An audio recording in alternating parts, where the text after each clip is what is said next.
માર્કના શુભ સંદેશમાંથી પાઠ 11મો અધ્યાય કડી 1-33 યરૂશાલેમમાં ઈસુનો વિજય પ્રવેશ. ઈસુ અને તેમના શિષ્યો હવે યરૂશાલેમ આવેલા નજીક એટલે કે જૈતૂન પહાડના ઢોળા ઉપર આવેલા બેથફેગે અને બેથાનિયા ગામે આવી પહોંચ્યા. એટલે ઈસુએ પોતાના 2 શિષ્યોને એવું કહીને મોકલ્યા કે સામેને ગામે જાઓ. ગામમાં પહોંચતા જ તમને એક ખોલકું બાંધેલું મળશે, જેના ઉપર હજી સુધી કોઈ બેઠું નથી. તેને છોડીને અહીં લઈ આવો. જો તમને કોઈ પૂછે કે આમ કેમ કરો છો, તો કહેજો કે પ્રભુને એની જરૂર છે અને થોડી જ વારમાં તેઓ એને પાછું અહીં મોકલી આપશે. એટલે તેઓ તો ઉપડ્યા અને તેમણે ખોલકાને બહાર મહોલ્લામાં એક બારણા આગળ બાંધેલું જોયું. અને તેને છોડતા હતા ત્યાં પાસે ઉભેલા માણસોમાંથી કેટલાકે તેમને પૂછ્યું, શું કરો છો? ખોલકું કેમ છોડો છો? શિષ્યોએ ઈસુના કહ્યા પ્રમાણે જવાબ આપ્યો. એટલે લોકોએ તેમને જવા દીધા. પછી તેઓએ ખોલકાને ઈસુ પાસે લઈ આવી તેમના ઉપર પોતાના વસ્ત્રો પાથર્યા. એટલે ઈસુ તેના ઉપર બેઠા. ઘણા માણસોએ પોતાના વસ્ત્રો રસ્તા ઉપર બિછાવ્યા, જ્યારે બીજા કેટલાકે ખેતરોમાંથી ઝાડની ડાળીઓ કાપીને પાથરી દીધી.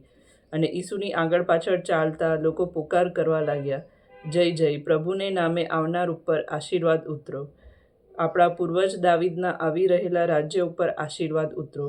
પરમધામમાં જય જયકાર હો. પછી ઈસુ યરૂશાલેમમાં દાખલ થયા અને મંદિરમાં જઈને તેમણે ચારે બાજુએ નજર નાખી બધું જોઈ લીધું. હવે મોડું થઈ ગયું હતું, એટલે 12 શિષ્યો સાથે તેઓ બેથાનિયા ચાલ્યા ગયા.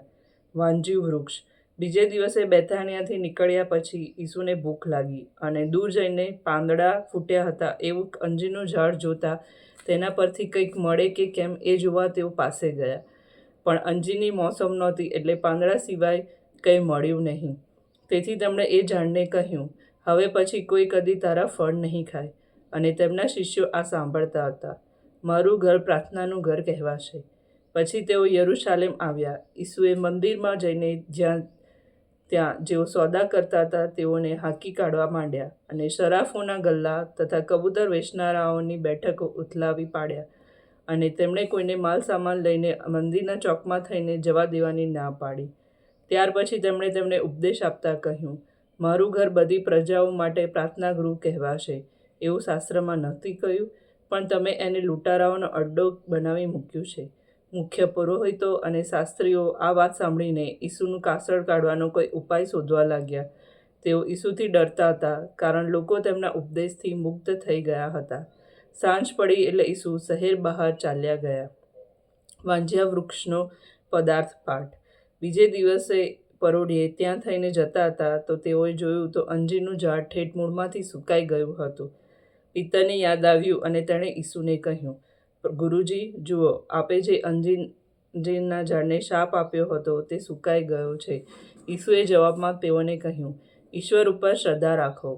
હું તમને ખાતરીથી કહું છું કે જો કોઈ આ પર્વતને કહે કે ઊઠ અને પડ દરિયામાં, અને જો તેના હૈયામાં શંકા ન હોય, પણ જો તેને શ્રદ્ધા હોય કે હું જે કહીશ તે થશે જ, તો એ પ્રમાણે અચૂક થશે જ. એટલે હું તમને કહું છું કે તમે પ્રાર્થનામાં જે કંઈ માંગો તે તમને મળી ચૂક્યું છે.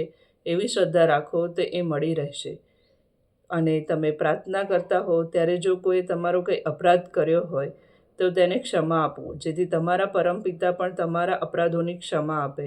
પણ જો તમે ક્ષમા નહીં કરો તો તમારા પરમપિતા તમારા અપરાધ પણ ક્ષમા નહીં કરે. અધિકારનો પ્રશ્ન. તેઓ પાછા યરૂશાલેમ આવ્યા અને ઈસુ મંદિરના ચોકમાં ફરતા હતા. એવામાં મુખ્ય પુરોહિતો, શાસ્ત્રીઓ અને આગેવાનોએ તેમની પાસે આવીને કહ્યું, કયા અધિકારથી તમે આ બધું કરો છો? આ બધું કરવાનો અધિકાર તમને કોણે આપ્યો?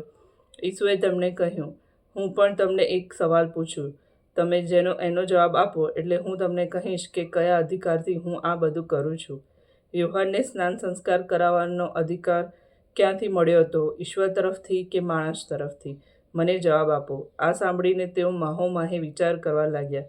જો આપણે એમ કહીશું કે ઈશ્વર તરફથી, તો એ કહેશે તો તમે એને માન્યો કેમ નહીં? તો આપણે માણસ તરફથી એમ કહીએ તો? પણ તેમને લોકોનો ડર લાગતો હતો, કારણ બધા યોહાનને સાચે જ પૈગંબર માનતા હતા. એટલે તે લોકોએ ઈસુને જવાબ આપ્યો, અમને ખબર નથી. ત્યારે ઈસુએ તેમને કહ્યું, તો હું પણ તમને કહેતો નથી કે કયા અધિકારથી હું આ બધું કરું છું.